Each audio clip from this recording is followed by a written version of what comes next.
Nah, jadi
yang Ibu jelaskan. Nah, kira-kira ada nggak yang mau bertanya supaya lebih paham lagi infografis yang Ibu sampaikan tadi? Ayo, ada yang bertanya? Iya, oke. Bu, apa perbedaan dan persamaan kitab dan suhuf? Oke, pertanyaannya bagus, tepuk tangan dulu. Oke, apa perbedaan dan persamaan kitab dan suhuf? Nah, persamaan kitab dan suhuf ini sama-sama datangnya dari Allah, ya, sama-sama wahyu dari Allah. Kemudian perbedaannya apa? Perbedaannya isi kitab lebih lengkap daripada suhuf. Kemudian kitab itu dibukukan, sedangkan suhuf itu hanya lembaran-lembaran kertas saja. Nah, seperti itu. Itulah persamaan dan perbedaan kitab dan suhuf. Gitu ya. Jadi Ibu meminta kalian akan membaca pantun tematik pada yang ini. Ibu harapkan membacanya. Coba si Ayu Nisa, kuat Ayu Nisa. Untuk menghilangkan virus dan kuman, membasuh tangan dengan sabun cuci. Manusia hidup perlu pedoman. Pedoman dari Allah kitab suci, bermasker, jaga jarak dan cuci tangan. Kebiasaan yang harus dilakukan, 2 cara beriman kepada Al-Quran. Kita wajib percaya dan mengamalkan.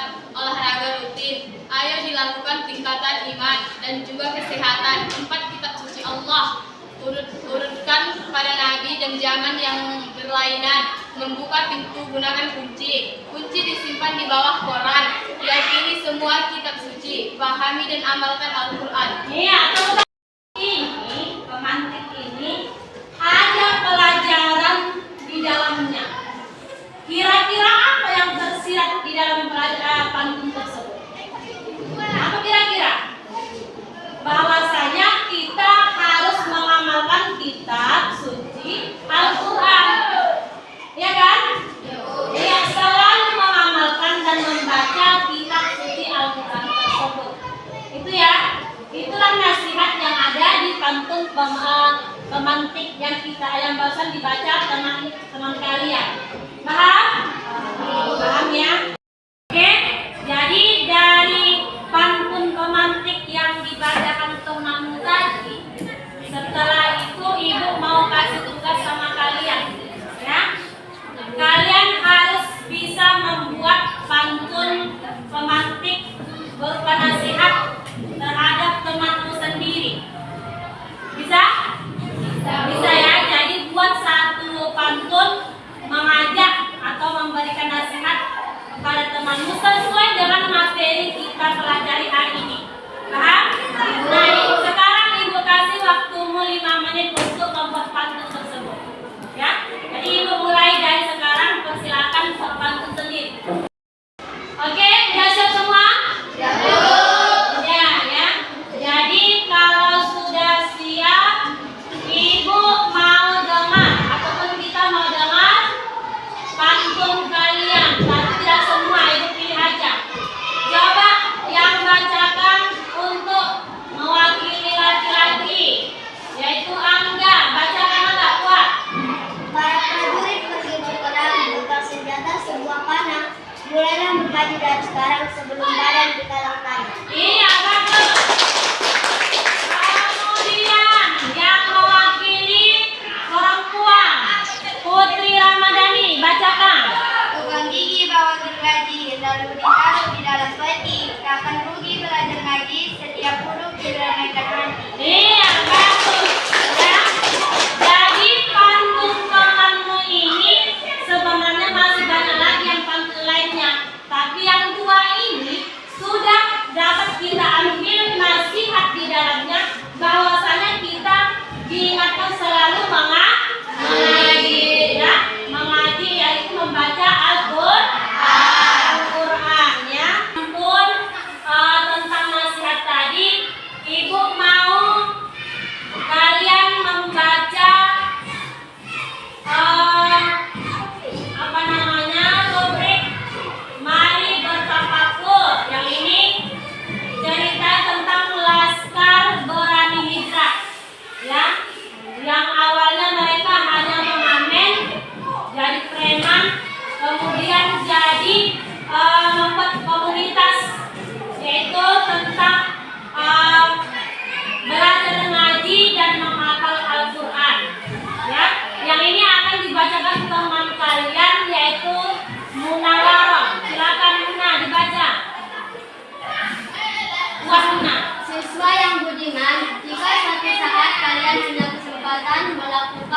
perjalanan ke daerah Ramanda, Kota Depok, Jawa Barat.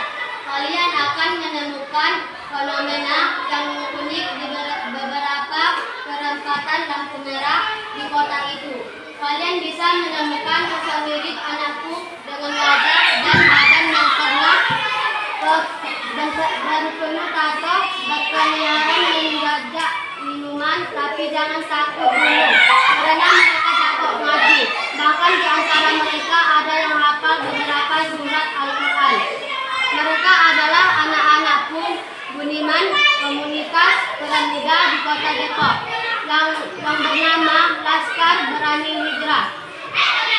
Pada awalnya mereka hanya mengamen di perempatan jalan komunitas LBH, kemudian diberikan mereka modal. Selain diberi modal, mereka juga diajak belajar mengaji dan menghafal Al-Quran. Setiap hari digelar pengajian rutin untuk anak-anak jalanan ini. Intinya, komunitas LBH mengajak anak-anak jualan untuk kembali ke jalan yang benar agar bisa diterima masyarakat. Setelah dibina selama beberapa waktu, para pengamen itu secara bertahap berubah. Mereka tidak lagi mengamen di perempatan jalan, tetapi berjualan minuman dalam kemasan tampilan. Mereka pun mulai berubah. Mereka mulai berpenampilan bersih dan rapi. Mereka juga berinteraksi dengan lebih sopan. Mereka pun mulai menghapus tato yang memenuhi wajah dan tubuhnya. Momen berkenalan dengan Al-Quran ternyata membuat mereka berubah menuju jalan dan masa depan yang baik. Iya, bagus. Setelah kawanmu tadi membacakan cerita tentang komunitas LBH tadi, yang tadinya komunitasnya anak pang, anak pengamen, anak jalanan, berubah menjadi pecinta Al-Quran, mengaji dan lain sebagainya. Nah, kira-kira ibu tanya, apakah selain dari komunitas yang kita baca tadi, adakah komunitas yang lain di daerahmu? Tidak. Jadi kalau tidak ada berarti sebenarnya syukur, ya kan? Karena dari beberapa komunitas anak jalanan seperti yang kita ceritakan tadi, di kota-kota saja yang ada, sementara di daerah kita, daerah perkampungan tidak ada, ya.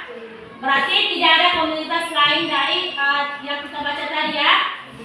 Oke. Kata kunci yang kita pelajari pada pertemuan ini adalah iman kepada kitab, generasi pecinta Al-Quran yang toleransi. Nah, itulah kunci topik pembahasan kita pada pertemuan ini. Oke? Jadi apa yang pertama tadi? Yang kata kunci pembahasan kita pada pagi hari ini? Iman kepada kitab, generasi pecinta Al-Quran, toleransi. Oke. Meminta kalian akan membahas materi dan kegiatan-kegiatan yang ada di dalam rubrik Thalabul Ilmi yang ada di buku kalian. Ada? Ada kan? Ada kan di buku kalian? Coba buka buku paketnya.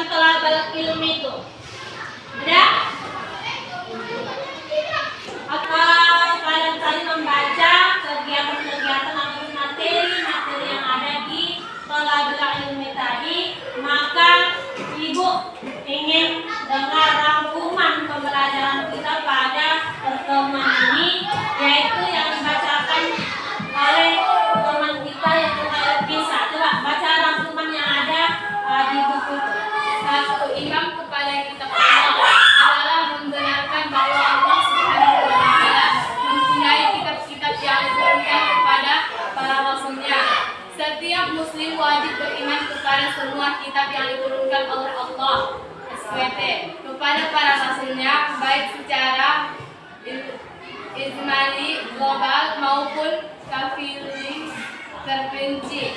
2.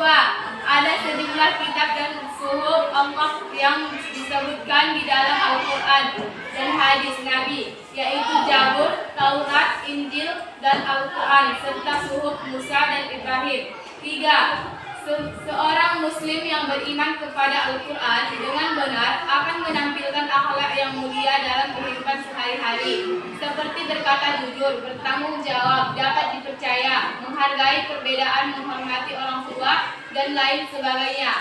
4. Hubungan yang harmonis di antara orang-orang yang beriman kepada kitab Allah dapat diwujudkan dalam perilaku yang saling menghargai perbedaan, saling menghormati antar sesama, serta saling kerjasama dan berkolaborasi dalam membangun masyarakat. Iya, bagus. Rangkuman yang dibacakan oleh Syairul Nisa tadi.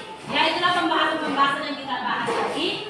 Jadi Ibu harap ya, dari pembelajaran ini kalian lebih rajin lagi mengaji, membaca Al-Quran, dan belajar sungguh-sungguh agar cita-cita kalian tercapai. Paham? Kesimpulan dari pelajaran kita pada pertemuan ini adalah bahwasanya meyakini kitab-kitab Allah itu kita wajib mengimaninya, ya.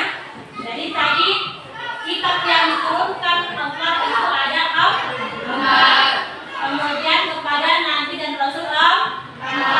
Nah, kemudian selain itu kita juga mempelajari tentang yang namanya perbedaan dan persamaan kitab dan suhuf. Ya, jadi ini semua yang kita pelajari pada pagi hari ini mudah-mudahan menambah ilmu bagi kalian dan bermanfaat bagi kehidupan kita sehari-hari. Amin, amin ya rabbal alamin. Ya. Nah, jadi pada kesempatan ini Ibu akan menyampaikan pembelajaran kita yang selanjutnya, yaitu pada bab ketiga, yaitu tentang apa ya? Setelah kita mempelajari tadi, maka pembelajaran kita selanjutnya pada pertemuan yang akan datang, yaitu mengenai tentang menjadi